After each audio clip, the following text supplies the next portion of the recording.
Um, Oh, Mine is actually very short and simple. That's I okay. teach I teach a robotics course already. So like one of the biggest, well, maybe I wouldn't even say big hurdles. I teach a programming language that's line by line, and when I introduced the Scratch to them, they took to this. It was a more instant feedback for them versus the line by line and trying to decipher what the small troubleshoots were. I'm trying to figure out how to share my screen. You do that by, there's a green box with a white arrow in it on the left-hand side up the second icon on the left-hand side from the top. screen share. When you scroll over, it should say screen share, and then you share the, there you go. Did I do it? Yes, you did. All right. So basically for my lesson, at this point, the students have already done previous lessons to give them a basic understanding of scripting, background, sounds, costumes, as well as the correlation I teach with VEX robotics parts.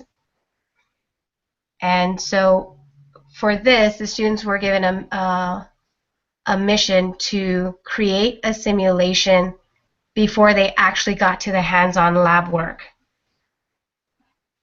And the standard that I was focusing in on is to develop a model to generate data for iterative testing and modifications of a proposed object, tool, or process. And I wanted to hone in on why the iterative testing and modifications is such a key component for the design process. So students are to take notes as they create of when and why they were using iterative testing and modifications to create the simulator. For my simulator, as soon as you click the green flag and you press the space bar, the car robot, if you will perform the task for the mission they were given. So it's basically going to reverse out, drive down, honk at a friend's house to pick them up, go to the theaters, watch the shortest movie, and then just return straight home.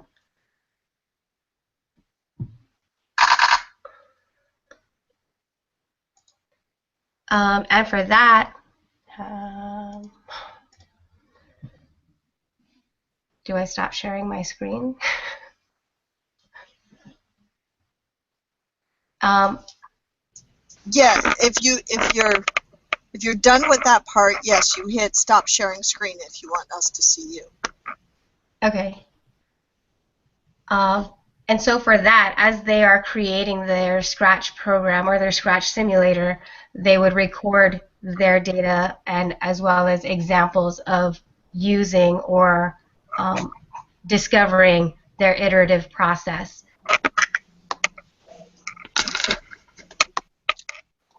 Cool. I like that. Because are you using like something like C or C sharp, or what are you using? And that's a great way to have them kind of practice that and visually see it before they actually attempt it on with just code. So that's a good idea.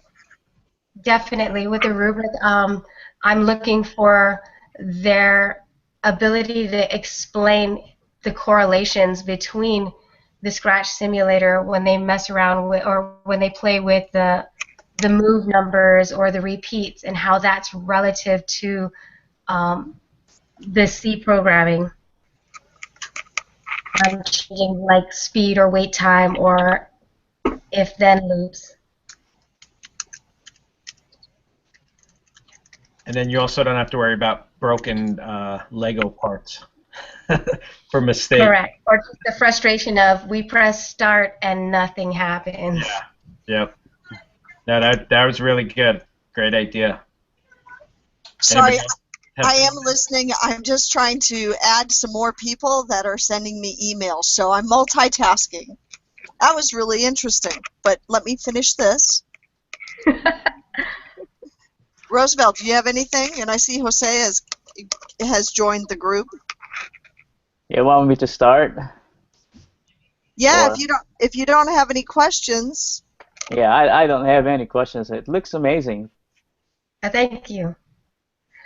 Cool. Oh, what I forgot to say is that in the lesson plan there was a checklist for them to kind of go through, so that there was an outline and not just a random broad mission for them to do.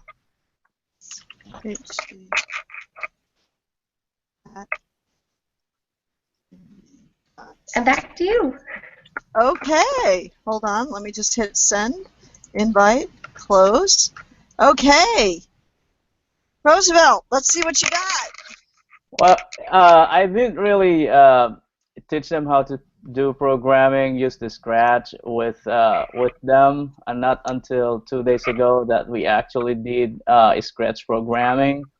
But what I did make is a tool, a teaching tool that I can use in my class as a practice with the lesson that we've been working on. So we were right at the end of the school year. We were trying to practice on least common denominator for operations with fractions, and I came across this divisibility rule in figuring out the least common denominator, and they struggle really a lot on finding the least common multiple of certain numbers, and so I created a game that will serve as a practice for them to kind of practice on the divisibility rule. So here we go. Let's see that. Let me just share my screen here. Just in a second. All right. Okay. Would it be Google Hangout or entire screen?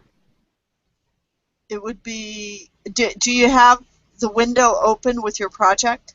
Does it show you that? Yeah, I do. Well, if you click on entire screen, just know that you're going to get this really weird effect, but just click on the window you want right away and it should work. Okay. Let's see this.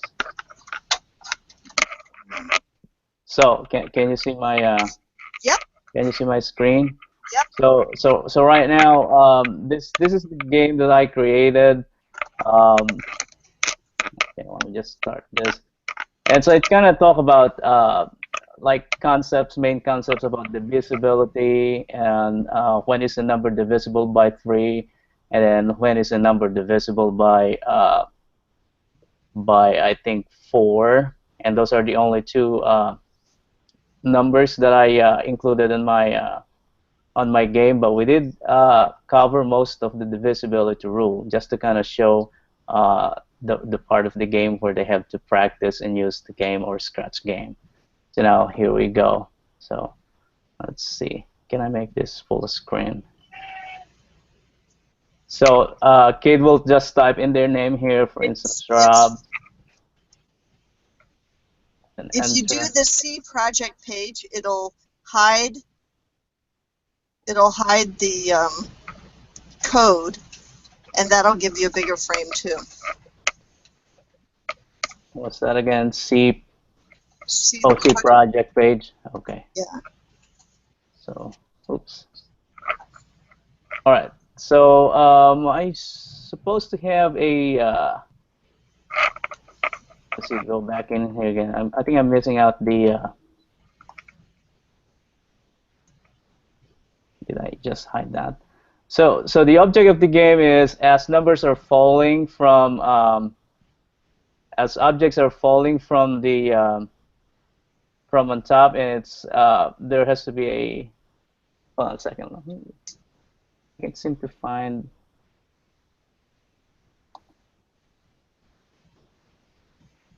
Hold on a second.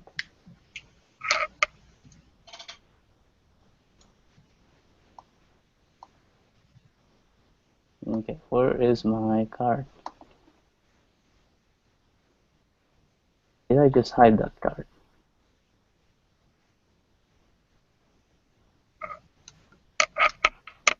So anyway, I think there's something wrong with my. But anyway, there has to be some kind of like card that catches divisible numbers by 3 and then numbers divisible by 4. But right now it's not showing up. I don't know what happened to my coding for my card.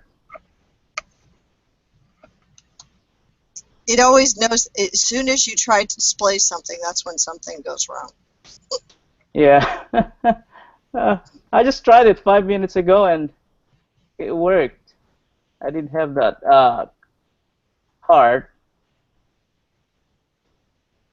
and right now I can't see it. I can't see it. It has to have a mine card that catches these numbers and divisible by 3, and then once they catch it, like I set a number of gems that they will catch, and it will go to the next level. So it basically has 2 levels, and when they get to the next level, it's going to be divisible by 4. So that's what the objective of the game is. It's just a practice for them to get into the divisibility rule.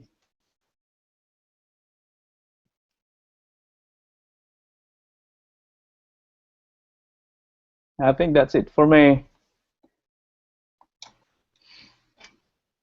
Good job. Yeah, I was trying to think of what it might be. I wonder if you click on the little eye on your sprite for the cart. Click on the show button. Oh, there you go. Yeah. Ah, Yeah. nice. It was hidden. Oh my God. All right. So now there you go. So I catches that. Okay, let me just restart it again so we can see it how it rolls. I love that puppy. Yeah, cute, really cute. I was gonna use the Einstein, but then it's an overrated Einstein. I just use just the puppy. Gonna make it cute. Love So it's an intro to the lesson. This first couple of slides is an intro to the section. Kind of let them review about some divisibility rules, concepts, and example, and then they have a chance to practice that. So let's see how this works. Okay, so I'm gonna type in, for instance, Rob, and then it says hello, Rob. Oh, still not showing. How weird.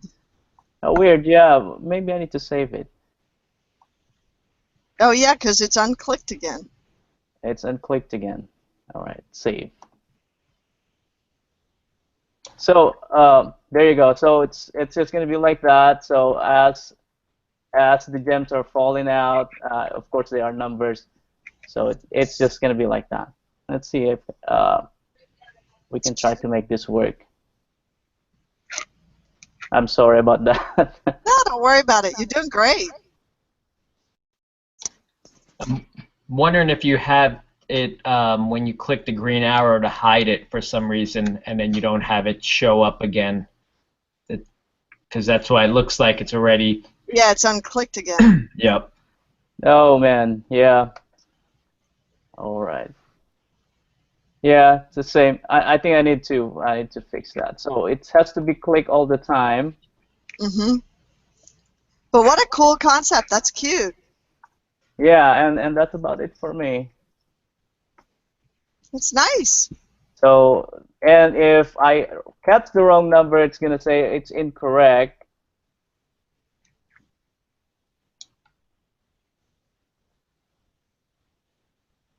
And 33 is a divisible by 3, so it's counting. I don't know why it's saying it's not divisible by 3. So that's it. Great. Good job. Anybody have any questions? Oh, please, get away from my face. Questions? No questions? Okay, we've got... It was a very cute concept. That is cute. Cool. So again, so we have Jose's on the line and Devin made it in. Two more. Woohoo! Again, if you guys, I mean, obviously, we'd love for you guys to stay, but there's supposed to be more people coming in. So if I get a notice saying they can't get in, if anybody wants to leave early, they're more than welcome to. Yeah, count me in on that one. I'd love to stay though. Of course. So, Devin and Jose, which one of you guys want to go? Do we go with Jose? Okay, there you go. It's all you. All right, hi everybody. Can you hear me? Sorry. We sure can. Okay.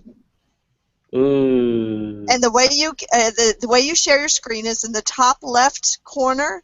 There's a green box with a white arrow in it. If you mouse over that, it'll do. There you go. Okay, so let's see. Where do I start? So I'm not very comfortable with coding, and I was pretty apprehensive about the whole idea. Creating a whole lesson around this platform and whatnot. But so you're gonna see that, like, I feel like my program, especially compared to the one before me, there's just a lot of it looks like a lot of bones. But what I wanted to do is kind of put myself in the student's position, because I remember the first day that I went to the first meetup, and Richard was giving us the tutorial, and I thought, hey, I was really comfortable when he was doing that, so I wanted to create a lesson where I wanted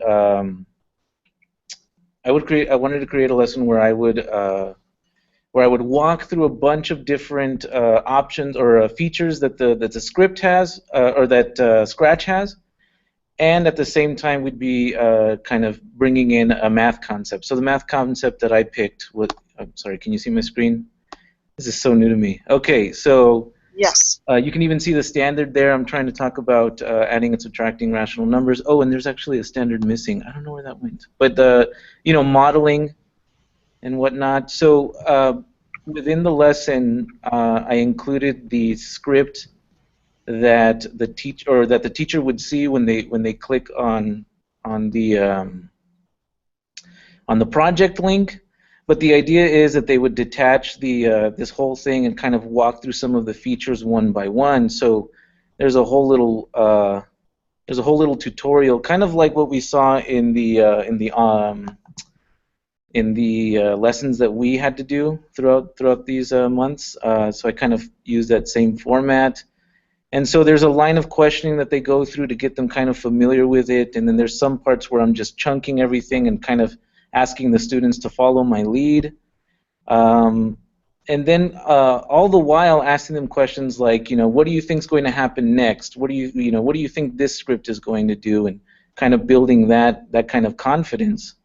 Because I know when I was at the first meetup, it was really nice to, Richard did a really good job of giving us this whole, like, look what this does, look what that does, and then I got more and more comfortable, and I think it hooked me. It hooked me, and so I'm assuming, or one of the things I want to do with this lesson is kind of hook my students and kind of get them thinking about how getting into Scratch and seeing how far they take it.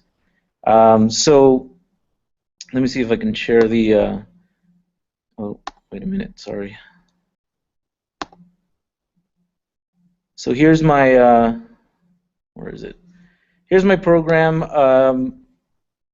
It's just the sprite in the middle. I'm sorry. The sprite in the middle, moving back and forth across the number line, depending on what you put in. So if we put 4. If the student puts in 4 and then the sprite says what's the second number, you put -8.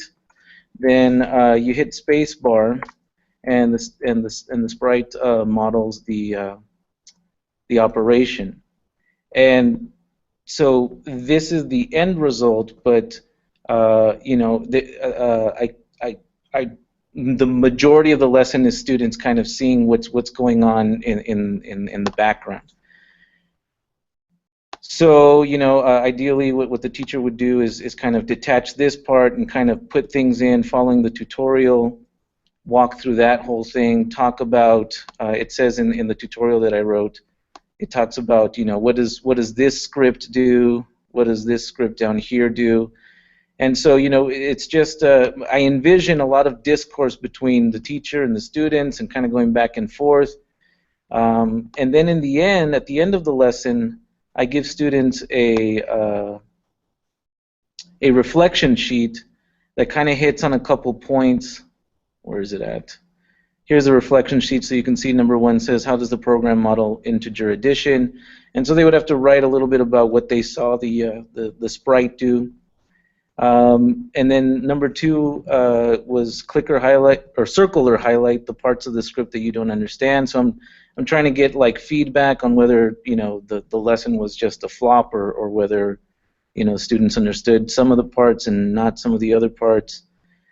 And then finally, I give them that kind of I want to find out where they're at with this kind of with this kind of math.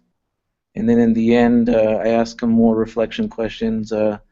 Or actually, this one's create a rule to remind you what you would do when adding integers without a model. And so that's that's the gist. Like I said, I'm very afraid of taking my class and putting them on this platform and asking them to create. So I'm more comfortable with the idea of having them recreate to start off, because that's how I felt comfortable, and I'm assuming that most of my students aren't familiar with this platform. So that's pretty much it. Really good job, Jose. And Thank you.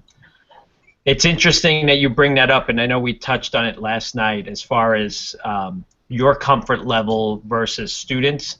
And one of the things I tried to reiterate last night was don't be afraid, and it's okay that your students know that you, let's say, might not be completely comfortable. And it's a great model. Like, I mean, what I really love about it is the reflection component. Get the kids talking and explaining what they're actually doing.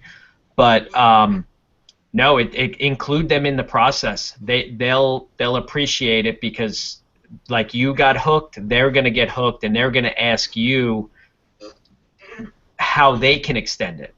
And I've seen it, we've heard it too from some of the other ones. Hey, can we make this? Not can we use this? So and let them, just guide them, make sure that they're going kind of in the direction you want them to go, but take the reins off, and you'll be impressed, and they'll share, they'll teach you, and that's what's going to be the fun part. Yeah, I think I'm trying to balance that whole thing with like front loading a bunch of different scripts and asking them what all those things are doing. In a sense, the next step would be to just let them go. Maybe they want to create a different, or maybe they want to modify the script, or I'm sorry, not the script, the sprite, modify what the platform looks like or what the backstage looks like, and so yeah, that's essentially the next step for me. But this is my kind of my launching pad. But thank you for the comment. No, it was great. It's actually reminds me of John's from last night, and I was fortunate that I got to see airplane. Yes, and I got to see it because I was with his kids doing it, and it was a lot of fun. The main difference between the two is that you like you said, you preloaded your information with the scripts, whereas he had them just loaded up in the program and said what to do. Other than that, it's a great approach because it's trial and error, but you're solving a problem as opposed to giving a blank slate. So, no, great idea. Great work. Thank you. Yeah, that's awesome. I loved it. Boy, you guys are really doing great stuff here. I'm jealous I don't have time to go in there and start playing with it some more. But that's the biggest thing, like Richard said, and we said this last night a few times, and I said it today to a few people that called. Don't be discouraged by what you don't know or about what the kids... I mean, you just have to jump in and do it, and I think you'll get much more out of it. It's time on task. You'll get better and better at it, and the kids will bring a lot to the game, I think. when you let them loose on it. You guys are doing fantastic. Perfect. So then we've got Devin. You want to go next? Now, as I said, if you guys need to hop off, hop off. I'll send you guys the timesheet, and we just really appreciate the hard work you've done so far. You guys are rocking it. Thank you. All right, can you guys hear me? We sure can. Thanks. All right. So I did mine. Let's see. I'll try to screen share real quick. Bum, bum, bum. Entire screen. All right. So you guys can see my screen then? All right. So what I did, can you guys still hear me too? Yes, we can. So what mine was on is for 8th grade. I did it on a unit to bridge between energy and forces of motion. Typically, when I bridge the units to make something fun, I always have them build roller coasters. So something I did with mine to build kind of relevance between them is seeing how all the different vocabulary and how the terminology can apply to something they've all experienced, so a roller coaster. So mine was more of like an assessment for them, kind of to test prior knowledge and bridge it with new knowledge. So I created just a little system. It says directions here, just answering questions to help move the coaster. So to kind of show you guys how it works. So it just talks to them. It's just a coaster. I really wanted to focus on the script more so than the drawing, not too artistic. So just simple script. They just answer yes, no. This is something you could do as either kind of a bell ringer type situation or as an out question, say the day before a lab. So basically, this sprite just talks to them. It asks them about some terms. They have to answer it. They have 2 chances. If they get it incorrect, it's kind of like a game. So it kind of gamifies it. It starts them over. So first one, just ask them what's the term for something that changes motion and position. So for that, they should know it's a force. If they get it right, it tells them great job, tells them how it applies. So then next, it says what's the ability to do work. By now, they should know that's energy. And so as they keep answering questions, kind of, I guess you could say their knowledge fuels this coaster. So as they answer questions, their coaster goes farther and farther along through the obstacle course, essentially. So they just keep answering questions. This one's gravity. I'll try to make this quick. Some of the script, it was a little off. I didn't redraw, and I tried messing a bunch with how it was moving, but I couldn't get it exactly, and it was a little irritating to a point, but I guess that's a learning curve, something I could always perfect down the road. Just keep answering. This one's about gravity. What's its quantitative value? Just keeps going. Let's see, so the car begins to slow. So it's just asking about various forces they should know. Friction, acceleration, gravity. It asks a few energy questions. So really, I mean, it tests the vocab while also still making it relevant. That's the thing with a lot of my kids, making certain physical science aspects relative to what they're doing. 8th grade science is kind of complicated, I hear from kids, because a lot of them have trouble visualizing what's happening. It's a lot of conceptual physics. So doing hands-on labs where they build a roller coaster that looks like this, or doing things like adding scratch projects, kind of can help them visualize it a little more, while still making them, use key terms, seeing how the terminology plays into effect, and it can kind of help me steer where they go while constructing a roller coaster. Usually I'll use it out of paper, or I've done it out of foam piping, and then just using things like marbles as the coaster. So they just keep answering. It essentially does that till the very end. Script inside, just a mix of things we learned from Glide to having the sprite say something and answering, using a bunch of the events and controls, what happens if they get it correct versus what happens if they get it wrong, making it so they have however many chances to redeem themselves.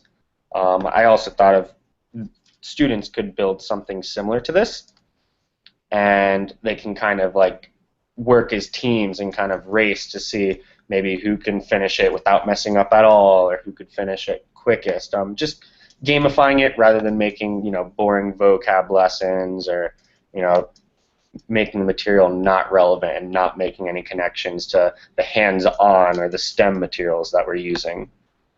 That is essentially, it's a pretty long script, so this is something I'd probably have to go into detail, build up if I wanted them to build something like this. It took me a while, it took me a few tries to get some of this to actually work. I had him going in all the wrong directions. When he was moving one way, he was facing the opposite way. Timing was off. I had to adjust for how many seconds a few times, because a long text bubble would disappear in 1 second, which I can't even read, so I doubt some of my middle schoolers could. Essentially, though, let's see. Trying to figure out how to. Whoops, where is it going? Yeah, that's essentially my project. It was pretty simple. I wanted to do something I could use that I had built, and then maybe build them up to making something like this, but at the same time using something that I can actually, assess them with, something that I could, give them an actual valid grade for, or find ways that I can improve my teaching otherwise. Cool. That's kept it pretty simple. Like John before me, still getting comfortable with coding. It's a little uncomfortable sometimes. I'm a perfectionist, so sometimes I perseverate on certain instances that aren't working out perfectly, which then kind of makes me backtrack, and I forget about just getting through the scratch and coding, and not so much having it to be perfect. Because I know, like was mentioned, it's fine if our kids recognize that maybe we're still learning it, or we're not the most comfortable with it, because then it can kind of be like a group effort in learning how to use it. So I tried not to perseverate on the little details that weren't working for me, and tried to just make something simple but efficient that I could, implement every unit if I wanted to. Absolutely. Yeah, good job. Couple of comments. One would,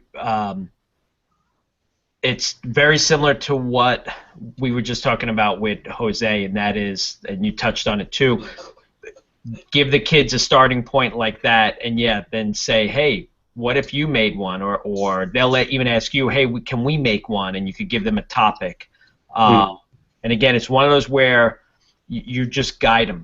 Give them a purpose, so it's not a free-for-all, and it'll be great. And the same thing, like Monique was saying before, just ask them, say, hey, I want to do this. Can you guys help me do this? And they'll be all over it. You'll know you'll get those.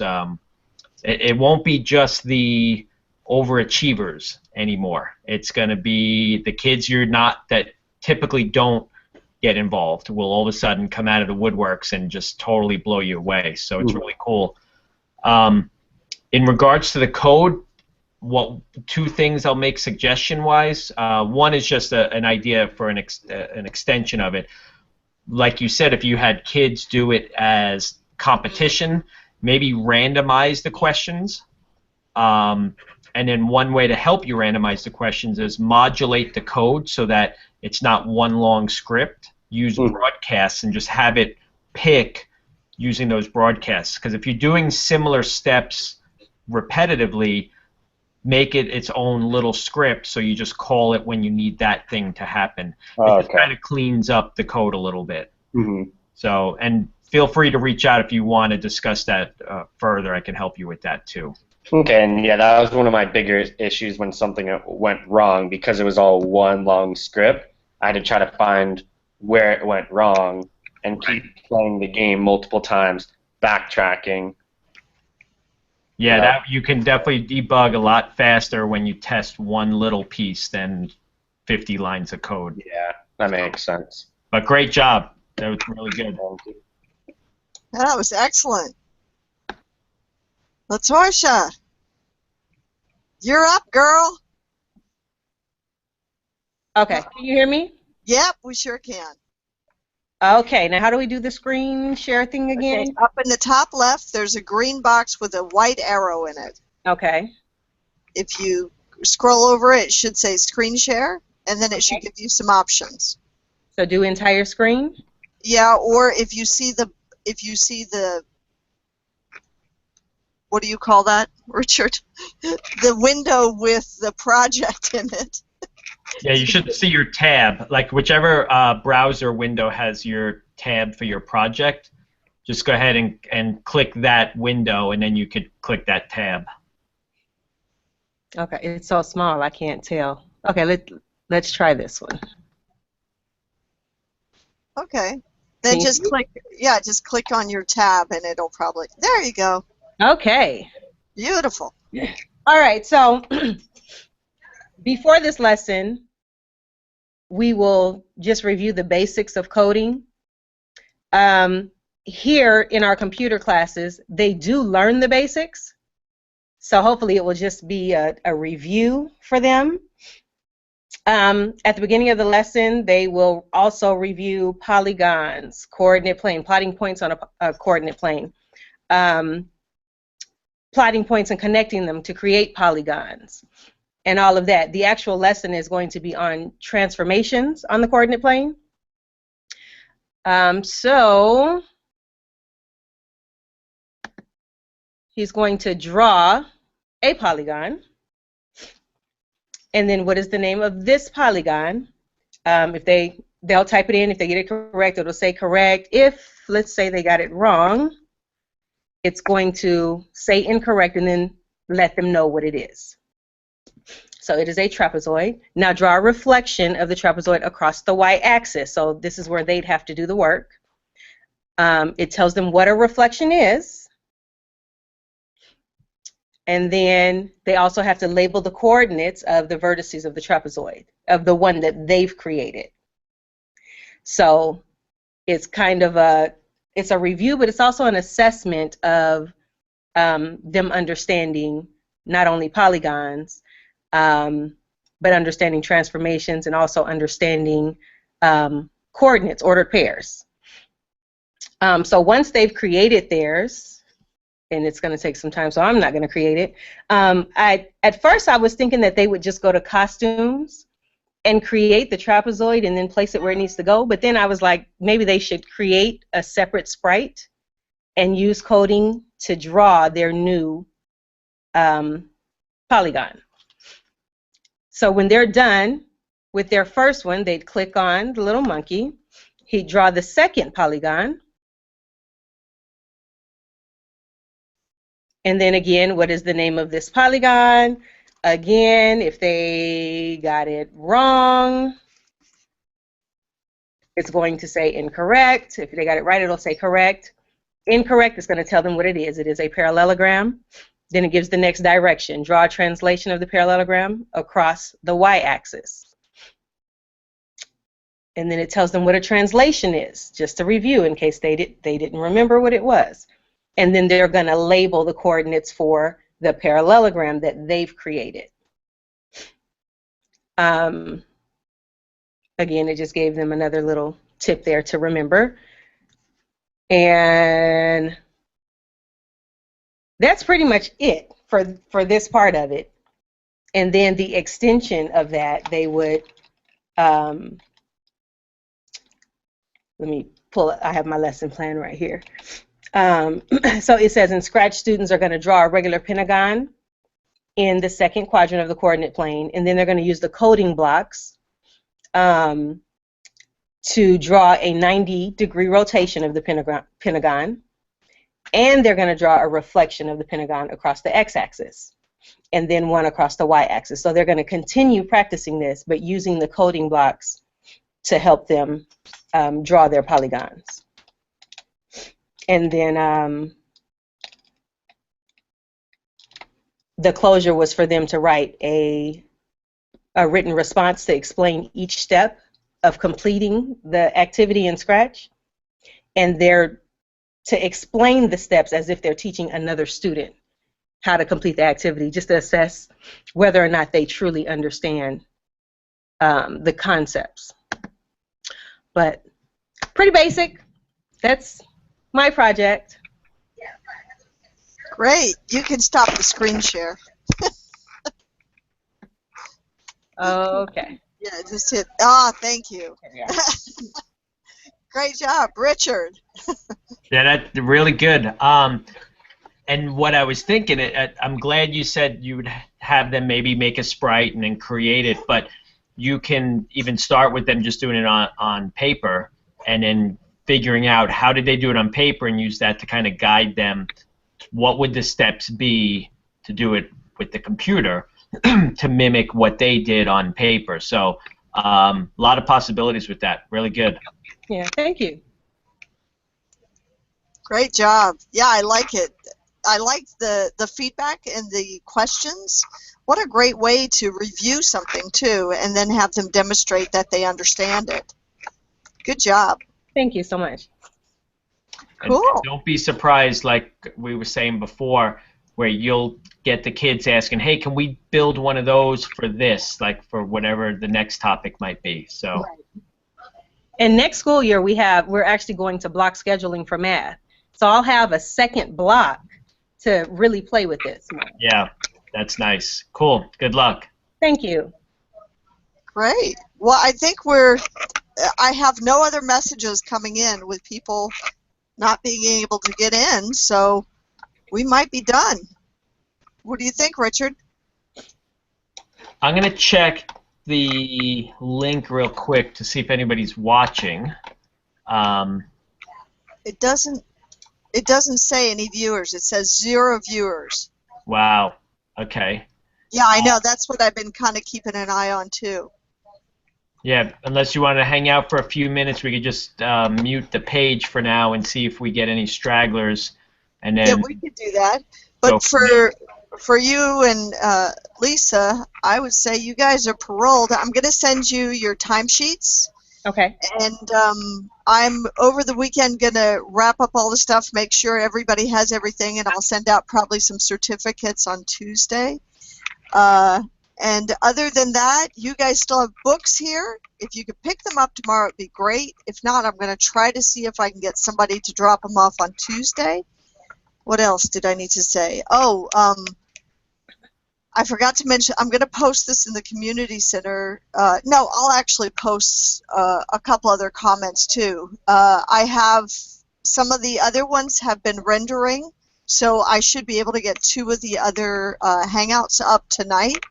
They just, because I trimmed the ends and tried to kind of get all the wait time off of there, they took a while to render. So I'll get those up and you guys can watch those. Do you have anything, Richard? No, I'm just looking forward. It's been fun, really watching all of these. So, like I said yesterday, I can't believe like we're at the end of the school year. So, it's crazy. Yeah. It is crazy. And yes. Then, did you see the message I posted yesterday on the board for submitting the Scratch link? We can always add them later, but it would be good if people can help us out with that. That would be helpful. Yes, please. So, and what I'll do is I'll also, Richard, do an email that kind of gives them links to all that stuff so that they get a wrap-up email, because I'm going to have to do a wrap-up survey too, I would imagine. I'm sure I have to write some sort of documentation novel to go with all this stuff. So well, we have, that spreadsheet. We'll have to double check to make sure everyone's putting in their lesson plans there too. Yeah, I'm going to kind of rely on you to check to see. Okay. But I will just share that spreadsheet with me again. You did share it with me, right? I haven't even looked at it. I believe so. I'll do it again now too while we got a little downtime. If you do that, then I can have it fresh to work with on Sunday and Monday, because those are the 2 days I'll be working on all this stuff.